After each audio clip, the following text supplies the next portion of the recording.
What is going on, everyone? My name is Andy. Welcome back to another FPL video. In this one I'm going to talk about a wildcard draft for Game Week 8 as well as alternative plays that you could go for as well, and overall thoughts on structure. Should you have Haaland or not? Should you have two premium midfielders? What sacrifices do you have to make to get that kind of squad put together? So if you enjoyed the video, make sure to give it a like, hit that subscribe button if you haven't done so already. Let's get into it. Alright, let's start with the defensive players first of all. Now, in goal, I've gone for a cheap goalkeeper, which is Flekken. It's not great having Man United away in Game Week 8, but the fixtures generally for quite a while are pretty decent for Brentford, so I don't think there's any massive concerns there going for him.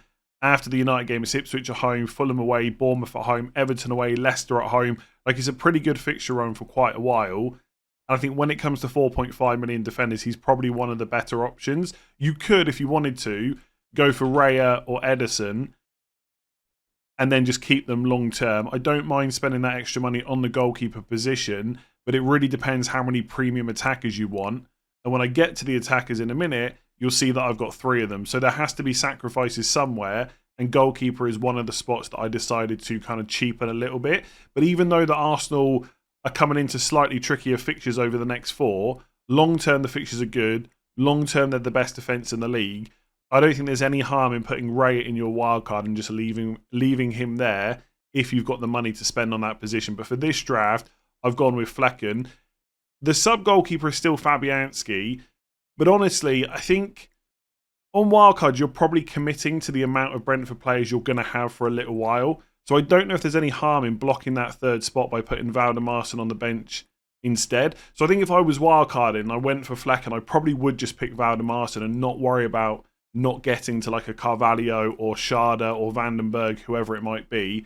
Because if Flekken gets injured or dropped, you've got the goalkeeper ready and waiting. I don't think he's going to get dropped, by the way, but at least you take that risk out of it. So that's goalkeepers.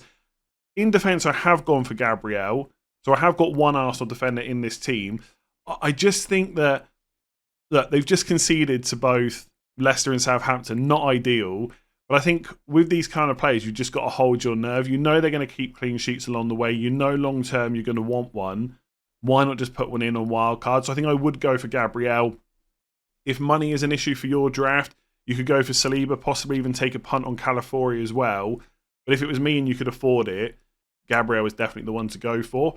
Game Week 8 is the start of a pretty nice fixture swing for Spurs. So Porro would almost certainly be in any draft that I would come up with.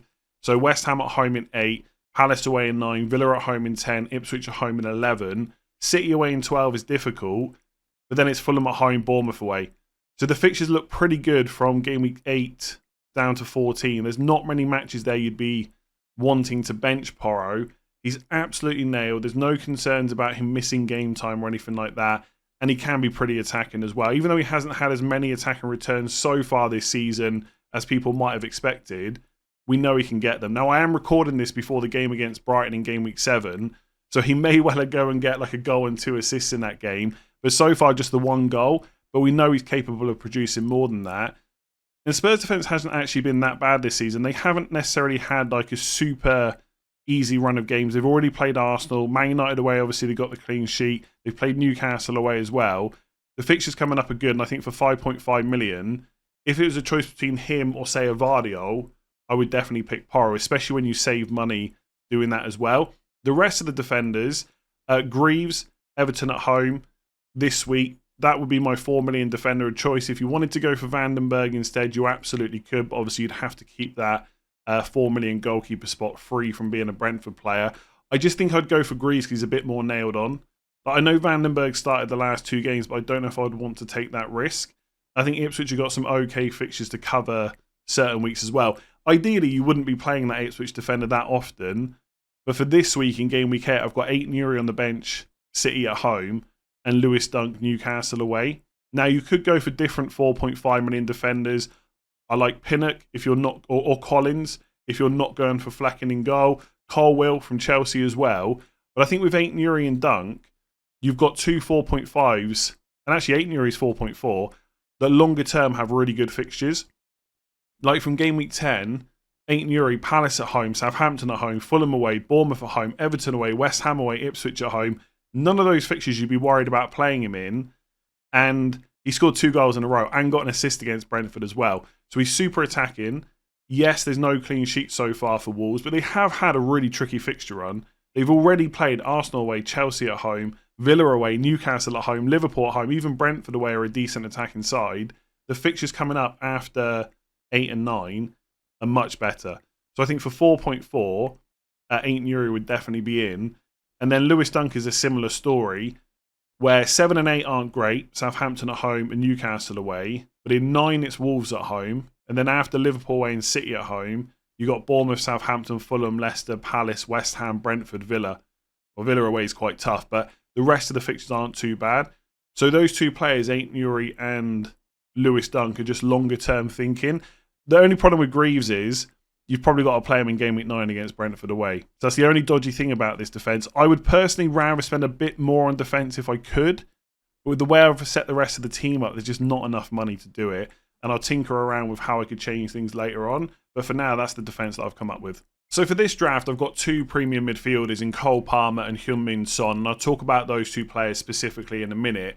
But to fit them in, I've had to make various sacrifices elsewhere, like the goalkeeper, which I already spoke about. And also my 5th midfielder, who's essentially an 8th attacker for this draft, is Dibbling from Southampton rather than Rodgers from Aston Villa. Now, if possible, especially if you got him at 5 million, I would much prefer to keep Rodgers in this draft. As much as I think Dibbling is a good player, I just worry a little bit more about Southampton than I do with Aston Villa. So if you can, I would try and get Rodgers in here. But if you want 2 premium midfielders and Haaland, which I think I would if I was wildcarding in Game Week 8, you've got to make sacrifices, like I said. Now, with the other 4 midfielders, I've gone for Mbeumo, Palmer, Son and Garnacho. I'll just say straight away before you start writing comments and shouting at those picks, Man United have not been great, and I am recording this before the Aston Villa game, so I'm not even sure what the result will be there. But I think going forward, the fixtures are quite good. Ten Hag, who knows, he might even be out of a job soon. And Garnacho is quite cheap, right? So he's only 6.3 million. And I think he should keep starting in that team. He's had 90 minutes against Palace, 90 minutes against Spurs, starting again against Aston Villa. There are definitely concerns about rotation a little bit. But I think he should be in that team more often than not, and I think he will be as well. But, again, before you worry about having Son and Garnacho, especially when Son is obviously flagged at the moment, that combination could just be a different Spurs player and a different premium. So, for example, instead of Garnacho, if you've got the money, you can go up to Brennan Johnson, who's only 6.5, and then instead of Son, you can just put Saka in. Okay? Simple as that. So I know I've picked Garnacho and Son, and the reason I've gone for Son is because I think Johnson is great value, but if we're talking about who we think is going to score the most points if Son is fit, it's probably going to be Son, right? And with the fixtures that Spurs have got, I'd want to target the best option. But you could easily just go for Brennan Johnson if you wanted to instead. And to be honest, as much as Saka's fixtures are a little bit trickier coming up, from 12 onwards, they're really good. So it would save you a transfer down the line. So don't panic about the fact I've put in Garnacho and Son. It could be Saka and Brennan Johnson instead. But either way, I think having a Spurs midfielder with the fixtures they've got and the amount of chances they create is definitely worth it. Then I've gone for Mbeumo. I think that's a no-brainer pick. I said that for Wildcard 6. It would be insane to go without him. And I think that's still the case. If you haven't picked him up yet, he has gone up to 7.4 million. But honestly, I still think that's a really good price. It's not as good as paying 7 million, of course. But after United away, which is not a bad fixture anyway, Ipswich at home, Fulham away, Bournemouth at home, Everton away, Leicester at home, it's too good to turn down for a player that's played 90 minutes every single match apart from Palace in Game Week 1 where he played 89. Already got 6 goals. He's on penalties. He's just a no-brainer. With Cole Palmer, again, that is just a player to put in to save you a transfer down the line because I think people will want him. Yes, Liverpool away in Game Week 8 is not ideal, but Newcastle at home is fine. Man United away is probably fine as well. Arsenal at home is tricky in 11, but after that, the fixtures are really good. I think anyone that doesn't have Palmer right now in their teams, like me, even if you're not getting him soon, Game Week 12 onwards, you probably need a plan for where he's going to come in. So to make this team work, like I said, there's sacrifices elsewhere. I do quite like the 2 premium setup in midfield, along with Haaland, but I am just questioning whether it's worth the sacrifices elsewhere. It probably comes down to whether you're comfortable with those sacrifices and also what your team value is. Because my team value is probably somewhere in the middle. There's plenty of people with more, but there's some people out there with less as well. And if you've got even less team value than me, I think it might make sense to go with just one premium midfielder instead. And that should probably be Son if he's fit because of the fixtures. And then you move him on to Palmer or Saka later on. The problem I found, just while I'm rambling for a second, while I was putting this draft together, is if you drop a premium, who do you go to? Like, you've already got Mbeumo. In this alternative draft, I've now got Brennan Johnson as well. Like, if you've got Porro and Solanke, you can't go for like a Maddison too. So let's say, for example, I drop Saka. Okay, Foden, I don't mind him. Played 77 minutes against Fulham. When De Bruyne is back, will he keep starting? Will his minutes be good? We don't know. He's only 9.2, so it's not like a massive drop. That 0.8 million is not necessarily going to let you put massive upgrades elsewhere. Bruno Fernandes, again, I've not seen the Aston Villa game. I'm going to presume that he's going to blank. But even if he doesn't, I don't think people want to put him in. There's no Odegaard at the moment. You know, people don't want to buy Eze. You could look at, I don't know, like a Jared Bowen, for example, but you've just missed the Ipswich game. Like, it's Spurs away, Man United at home, Forest away next 3. You've got Newcastle away in 12, Arsenal at home in 13. I feel like if you were buying Bowen, it was in game week 7, not game week 8. So that's the kind of problem I found with it. If you don't go for 2 premiums, but you're almost going down to a much cheaper player like a McNeil or a Smith Rowe or someone like that, and then put in the rest of the money in defence instead. But unless you're going back to Trent, who I haven't included in this draft, again, I'm not sure where you're spending the money. So I feel like fitting the 2 premiums in is probably the better way to go, as long as you can afford it. And then up front, I've gone for Erling Haaland, who I already mentioned. Dominic Solanke completes the triple up for Spurs to target their good fixtures. And then I've gone for Liam Delap as my third forward. 3 goals in the last 2 games, only cost 5.6 million. Again, though, with this structure, with Haaland and 2 premium midfielders, every week, unless you're playing 4 at the back at some point, which you're probably not with this defence, you've got to play one of Delap or Dibbling. And that looks okay right now, because despite the fact that Southampton aren't winning many games, Dibbling is playing well. He's nice and cheap. Delap's obviously done well. The next few fixtures for Ipswich are pretty good. But how long are you going to be happy playing one of those 2 every single week?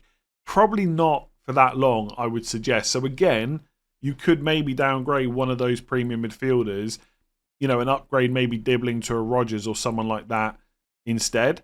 But for now, I think that probably looks okay, because for Ipswich after Everton at home, Brentford away, Leicester at home, you can play Delap in all of those fixtures and then maybe look to move him on later on. If you've got the money for it, I do still prefer keeping Calvert-Lewin despite the fact he's blanked in the last 3 matches, because Ipswich away, Fulham at home, Southampton away, West Ham away, Brentford at home is a pretty nice fixture. And as someone that owns him, yes, it's been frustrating to see him blanking, but I haven't really got any plans to move him on at the moment. So if you could afford it, going back to someone like Calvert-Lewin might be a little bit better, but you can already see from my team value, I'm struggling. That would leave me at minus 0.2 million if I wanted to have both Saka and Johnson instead of Garnacho and Son.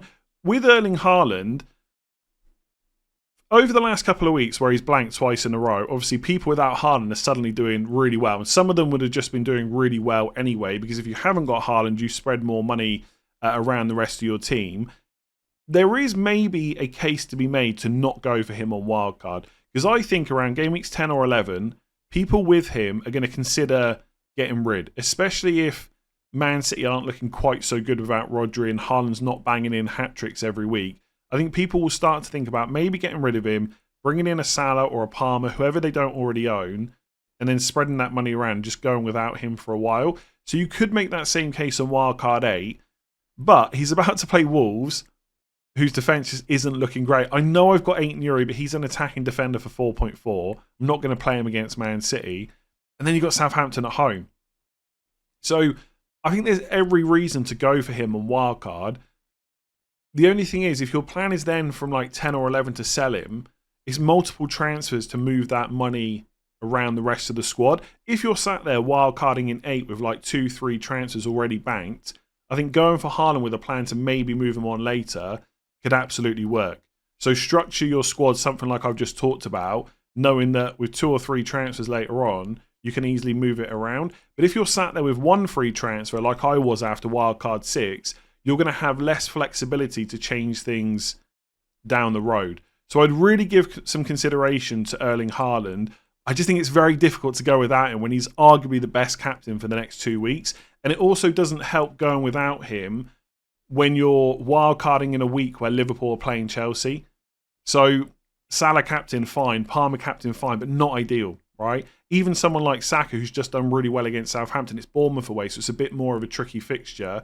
And then in 9, when Haaland's got Southampton at home, Liverpool playing Arsenal. So again, Salah and Saka captains don't look quite so good. Palmer's probably fine against Newcastle, but it just so happens to coincide that when you might be thinking about going without Haaland, he's got 2 great captain opportunities at a time when most of the other premiums people would be looking at are not quite so good. You don't have to go for one of those 4 players, of course. In game week 9, for example, in Burmo's playing Ipswich, you could just go without Haaland and captain him if you wanted to, or Watkins against Bournemouth, whatever it might be.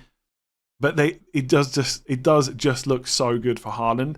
The time to get rid of him probably isn't game week 8. If you did get rid of him and you went down to like a Watkins, I don't mind that. I will say that from 8 onwards, Villa's fixtures are getting a little bit trickier. Like Man United at home, Fulham away, Bournemouth at home, next 3 are fine. Then it's Spurs away, Liverpool away in 10 and 11. It's Chelsea away in 13. Again, after that, the fixtures aren't bad for a little while. Maybe, I don't know. I think it's actually an okay time to go for Watkins. So let's say we did Haaland to Watkins. You'd then have 5.9 million to spend elsewhere. And that's just going to come in handy so much. Like all of a sudden, you don't have to have a dibbling. You can go up to a 10.5. Like you could even put Foden in that midfield alongside Palmer and Saka. You could even go Son and then change Brennan Johnson to someone else for like 7.1 million. So even like an Eze maybe. And then you've still got Saka, Son, Palmer, Gabriel and Porro in defence. You could go and get Vardio if you wanted to. There's loads of different ways to structure it. I just don't know if I could wildcard in 8 without Haaland. I'd want to plan later on to get rid of him if that's how I wanted to go. Just a couple of other players that I've not really mentioned too much that aren't in this draft. One is Trent Alexander-Arnold. If you want 3 premiums, 2 midfielders and Haaland, there's no way you're putting Trent in as well. So you have to just get used to that, right? I also think wildcarding when he plays Chelsea at home and Arsenal away, it's probably okay to go without him. Brighton at home, Villa at home, Southampton away, 10 to 12 is a bit better. Then it's City at home in 13 anyway. So 3 in the next 6 on paper are not great. Villa at home is going to be difficult to get a clean sheet. I think it's an okay time to go without him. And then, of course, Rico Lewis, who started in game week 7, got an assist. I own him, and every week I'm just not sure if he's going to start. And maybe I'm just not adjusting to the minutes he's getting because, to be fair, Walker didn't start, and when he came on, Rico Lewis was still in the team. So that is a positive sign moving forward. But after Wolves away and Southampton at home, as we've just discussed with Haaland, there's even less need for a Man City defender than there is for one of the best goal scorers, the Premier League's ever seen. Like Bournemouth away, Brighton away, Spurs at home, Liverpool away. Like how many clean sheets are there for Man City? Not many. So personally, I think I would just probably wildcard without him and just save the headache and get defenders you know are going to start that are a little bit cheaper that let you spend the money elsewhere. So that's the draft that I've come up with. As I said, the key thing I think people will definitely change, and I probably would too, especially if Son is a doubt, is Son to Saka and Garnacho to Brennan Johnson if you can afford it. Otherwise, I think the rest of the squad looks pretty good. From looking through various drafts, I do think Game Week 8 is quite a tricky week to wildcard in. I think when you get to like Game Week 12, which is another week a lot of people will wildcard in, Chelsea, Arsenal got good fixtures. You know exactly which players you're going for. Right now, the premiums like Palmer and Saka, they're about to come into a trickier run of fixtures. So it's a bit more difficult to narrow down exactly which one to go for. But I think, given how he's played recently, most people are going to pick Palmer. Anyway, I'll have another bit of a think of that. We can always cover it next week when we're into the second week of the international break. Let me know what you think about that team. Which players would you absolutely change? Leave me a comment below. Hit that like button if you enjoyed it. Subscribe if you haven't already. Rate 5 stars if you listen on podcast. And I will catch you again soon.